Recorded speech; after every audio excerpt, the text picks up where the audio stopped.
Testing out a new design that makes it look like its rival, Facebook.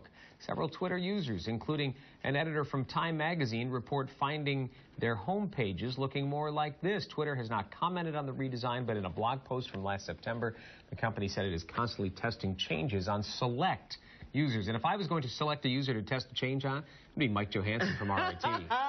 And Mike's here with us this morning to talk about how to get started on social media. Maybe you're not on social media at all and you need to get started. He's got some great tips for us, as always. Thanks for joining us. Sure. Nice to be here. I mean, a lot of people are saying, yeah, I missed that boat. Yeah. I can't jump on now, but they can. Sure. Anytime. And in fact, I think the numbers, they sort of astound me that I think it's a little over 20% of women and nearly 30% of men are not on social media at all. Wow. And frankly, it's never too late to join the party. So if you were going to get started today, you know, which would you suggest is the most, well, maybe beginner-friendly of the different platforms? I think probably Facebook, and probably that's the place people would want to start because that's where most of their friends will be. I mean, the thing about being on social media is you want to be where you can be social with people you know. So just ask friends and family, what network are you on? Where should I be to keep in touch with you? In the blog you wrote about this, one of the questions you posed is that someone might be asking who's not on, am I missing something important if I'm not there? And I would say that's a real possibility these days.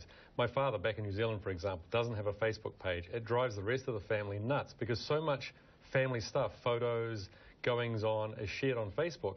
And someone in the family, my sister who lives near him, has to print it out and take it to him. She has to print it up. How cute. I don't know what's this printed out. I know, right? Exactly. Killing trees. Yeah, right. What's a printer? Yeah. Now, for people who are starting out, they may be intimidated by the number of rules that there are, or, you know, the little nuances, the little things. How do you suggest that they learn? Trial and error, or is there someplace they can learn how to actually interact with people on social media? Well, there's tons of postings. You can just do a Google search on how to start a Facebook page, how to act on a Facebook. There's tons of good advice out there. But probably the best thing is find someone in your family or a friend that you trust and just ask them a little bit of help to get a page set up, and just what do they do? Just ask, you know, just start slowly. You pose the other question, am I willing, that you might want to ask yourself, am I willing to be part of the give and take that comes with social media? Some people just soak it all in and don't really participate. So it's a question you have to ask yourself, and it might help you decide where you want to spend most of your time, whether you're going to be a Twitter user, a Facebook user, or something else. Sure. So if you're willing to give and take a little bit, probably Facebook is a good place to start. If you're more of just a taker, you just want to be a fly on the wall, probably Twitter is a good place to start.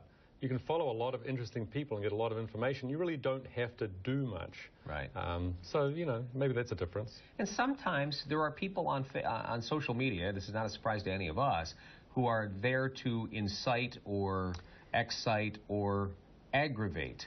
And sometimes that stuff can be, it almost sucks you in. And I've stopped. I don't, on my postings, no offense, I don't read comments. Ever. And I said ever, depending on what it is, but I just don't want to deal with all the negative stuff. I figure my life's got enough of that in it. And that's something you have to be prepared for on social media, but you can guard against it. Sure, yeah, and you simply just don't connect to people who are in the negative side of things, or if you have connected and you find they're being negative and not your kind of people, disconnect from them, unfriend them, don't follow them, that kind of thing. As always, people learn a lot when you come on this broadcast or if they read your blog. Where can they find the post that in which you discuss this issue? Where can they find you? Well, the For Free blog, that's FORFREE blog, on Blogger and Blogspot. I think you're seeing an image of it now. Okay. I have a little post there. Just people might want to share that with people who are not on social media already, as a way of encouraging them to say, why not get on it? Okay. And I'm also all over social media, all kinds of networks, just as Mike J NY. Mike J NY, easy to remember, which is also the other part. Make sure your Twitter handle is something people can remember you by. Yep, short, sweet, and relevant to you. So you don't have to spell Johansson for everyone. Oh, yeah. How many N's? Every teacher's nightmare when I was growing up. Trust me, Doug Embridge knows from which you speak. We'll be right back with your entertainment headlines.